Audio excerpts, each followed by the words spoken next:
If you've ever felt overwhelmed by money, confused by investments, debt, or how to start building wealth, you're not alone.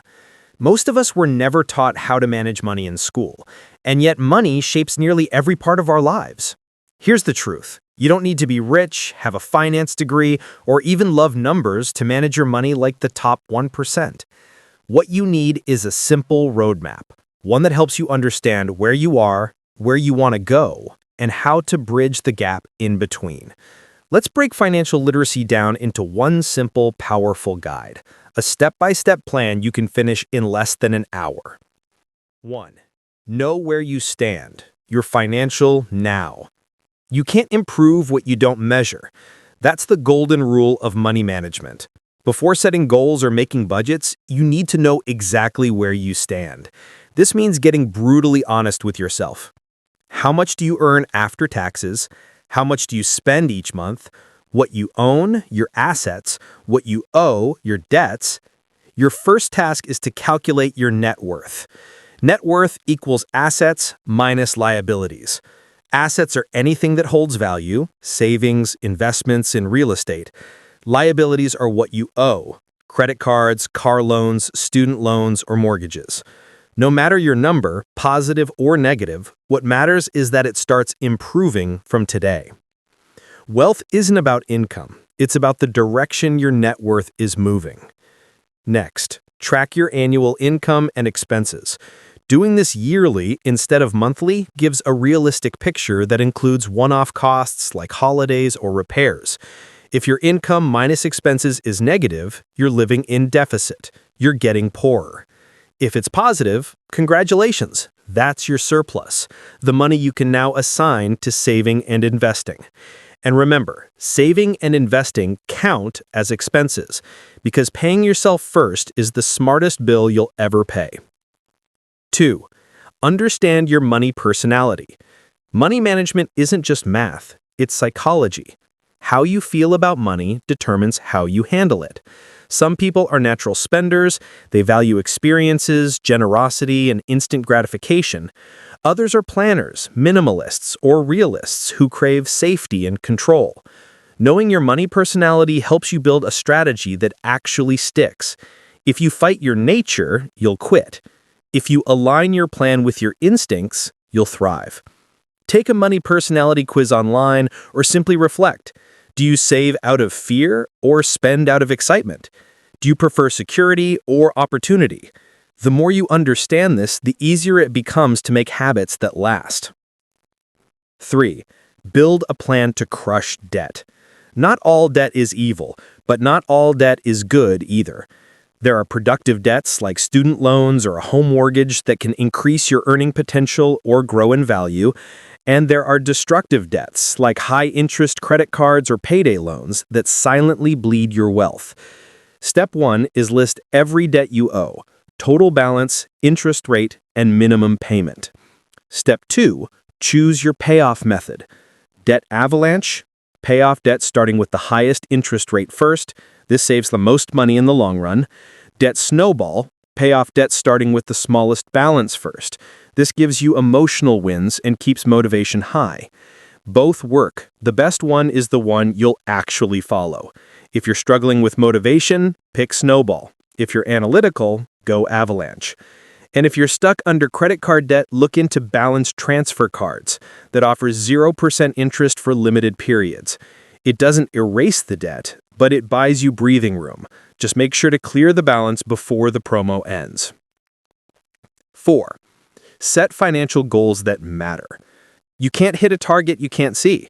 Take 5 minutes right now and write down everything you want money to do for you, even the wild dreams. Whether it's buying a home, starting a business, or traveling the world, don't censor yourself. Then assign each goal a time frame. Why? Because when you need the money determines how you should manage it. Goal type, time frame, where to keep the money. Short term, 0 to 5 years, safe, accessible accounts, savings or high-yield cash. Medium term, 5 to 15 years, balanced mix of investments and savings. Long term, 15+ years, primarily investments, stocks, ETFs, and retirement funds.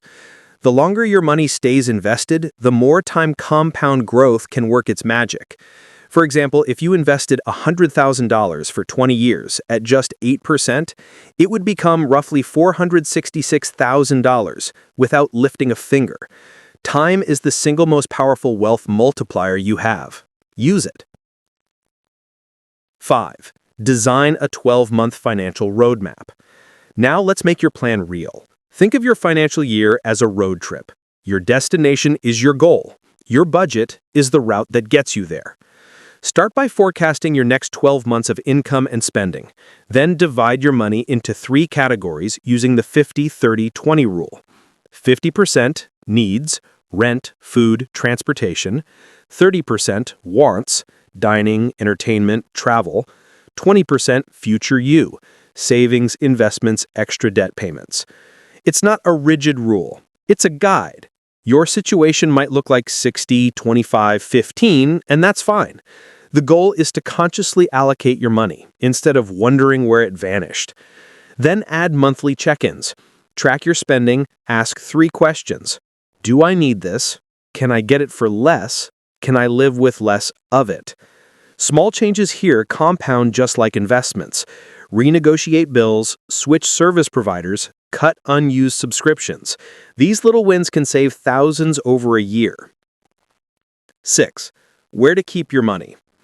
Leaving money in a 0.5% savings account while inflation eats 3% of it every year is like walking up a down escalator.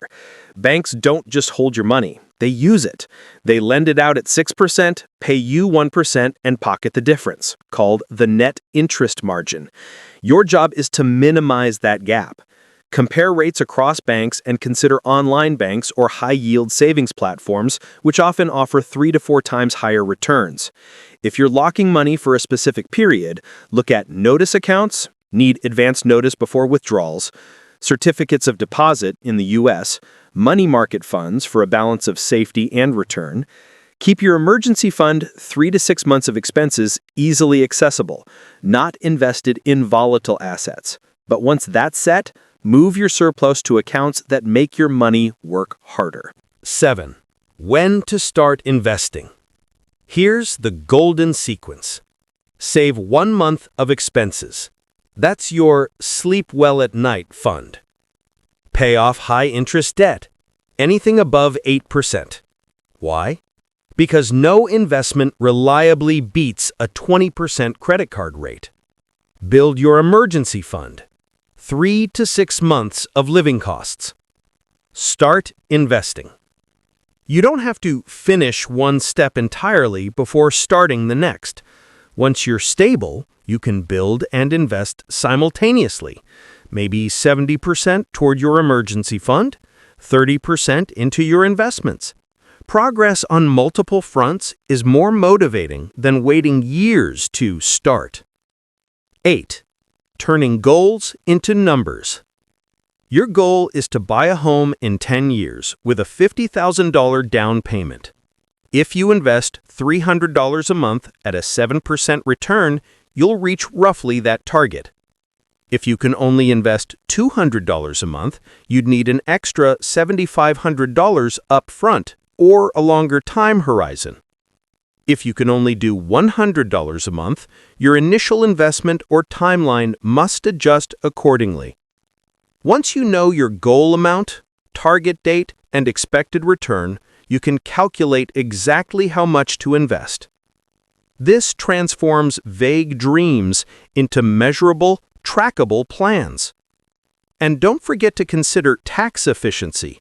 Use retirement or investment accounts that match your country's tax rules. Keeping more of what you earn is a hidden form of growth. 9. Building a sustainable investment strategy. Your investment strategy should evolve as you do. In your 20s or 30s, time is your greatest advantage. You can afford higher risk, more stocks, fewer bonds. As you approach retirement, protection becomes more important than growth.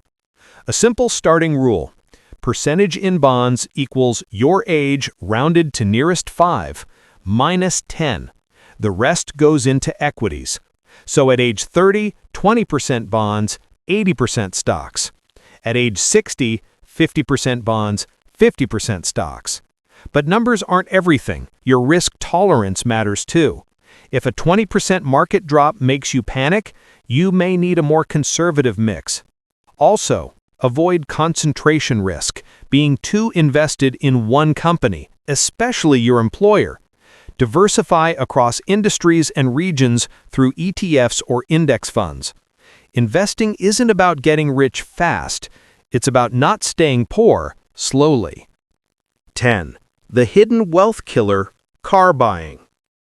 Transportation is one of the biggest expenses people underestimate. The average person spends 15 to 20% of their income on their car. Done wrong, it can delay financial independence by years. Here are 3 smarter rules. A. The 25-35 rule. Spend no more than 25 to 35% of your annual income on a car purchase. If you make $60,000 a year, your total car cost should stay between $15,000 and $21,000. B. The 24-10 rule. 20% down payment, 4-year loan term max. 10% of your monthly income goes to all car costs, payment, insurance, fuel, and maintenance. C. The cash or used car rule. Buy used when you can. If you can afford $5,000 down, consider buying a $5,000 used car outright instead of financing $25,000. You'll avoid interest, build savings faster, and buy your dream car later with cash. The goal isn't to have the flashiest car. It's to keep your money compounding for your future instead of sitting in your driveway depreciating. 11. Rent versus buy, the big debate. Buying a home is one of life's biggest financial decisions, but it's not always the smartest one. When buying makes sense, you plan to stay put for 7+ years. You can comfortably afford the down payment, 20%, and maintenance, 1% of home value per year. You value stability and control. When renting makes sense, you need flexibility to move or change cities. Property prices are overvalued relative to rent. You'd rather invest the difference elsewhere for higher returns. Buying comes with hidden costs, taxes, legal fees, appraisal fees, and mortgage interest that renters avoid. But buying builds equity and offers psychological comfort, a sense of permanence money can't measure. The real question isn't, is it better to rent or buy? It's, which choice moves me closer to my life goals faster? 12. Bringing it all together. Financial literacy isn't about memorizing formulas. It's about building habits that align your money with your purpose. Here's your 55-minute crash course summary.